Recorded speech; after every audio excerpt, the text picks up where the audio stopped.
Hello, this is a review for the Transformers Age of Extinction Leader Class Grimlock, specifically pertaining to the Dino mode. This character has gotten a lot of flack in his overall build and design. Some things that I can understand for safety purposes why they did it, but of course it doesn't blend at all with the chrome, or the flexible rubberized horns. Same thing with his teeth, same type deal.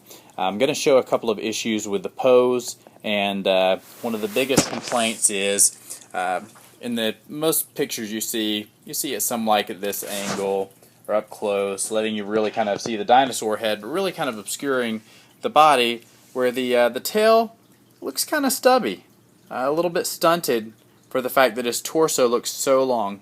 And this is the pose I've normally seen him in.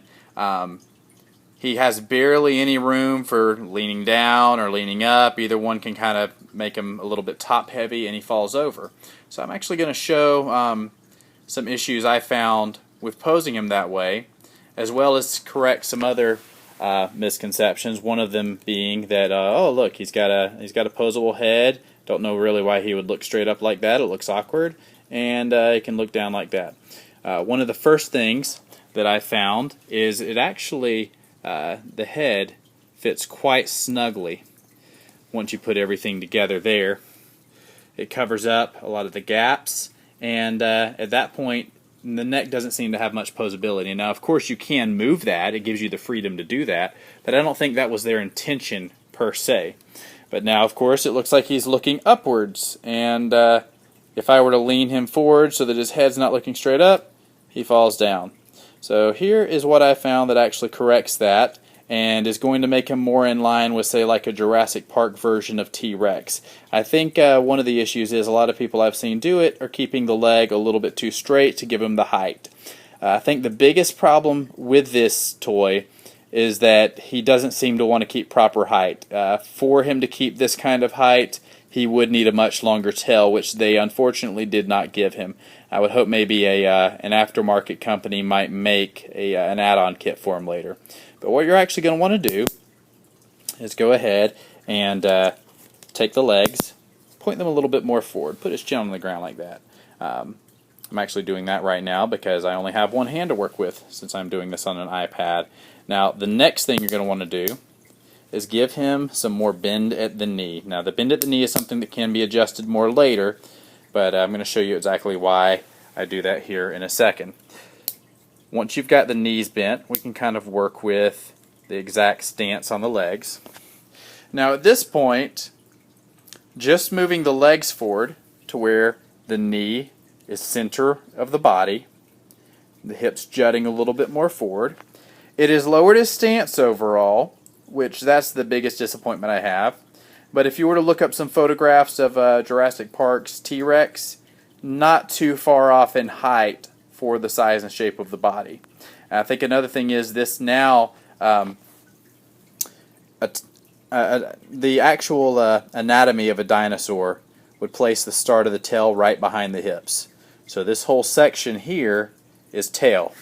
And if you look at the overall length of things, he does not look that awkward anymore. I don't know now if this was the intention of Hasbro and Takara, but this is the best way I found. Now, he's on a kind of softer surface, but as you can see, I can actually lean him down a little bit more, and he still keeps his balance because he's centered at this point. He's centered. Now, one thing I haven't tried, but we can see. Okay, say we want him to look up a little bit. Can Grimlock look up without falling down? Well, he can balance on the tail there. That's one thing. But yes, he can slightly tilt up a little bit more. So that is another plus side. Of course, he's got the hinged jaw we can leave agape.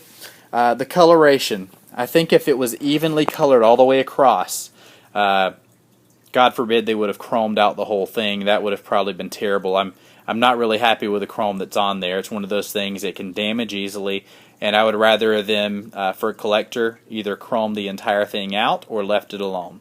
I'm actually going to possibly attempt to get some model paints and maybe recolor certain portions of his body, at least the gold that's showing in the Dino mode. Maybe change those over to a metallic silver finish, just for my own enjoyment, really. I might still keep one of these to have in its pristine original out-of-the-box condition. Another alternative you have, if you're really disappointed in the color and don't want to take the chance of doing your own paint apps, would be the Japanese version of the toy that's being released later. They're going to have, it's about triple the price of this guy, double or triple depending on whether or not you got them on sale. I got them at a good price. In any case, though, the Japanese version is going to have a lot more silver paint apps. It's going to do away, I think it's going to outright do away with a lot of the chrome, if not all of it. And in Dino mode, it's pretty much silver all the way through, and in robot mode, gray and silver and whatnot. But yeah, a couple of other things. You might want to have an overall look at the design from above. That's another image you don't normally get in reviews. And then, of course, below. Now, the one thing I can say about this Dino mode is below, at least, they gave him a nice dark belly all the way across, so at least that's even in color.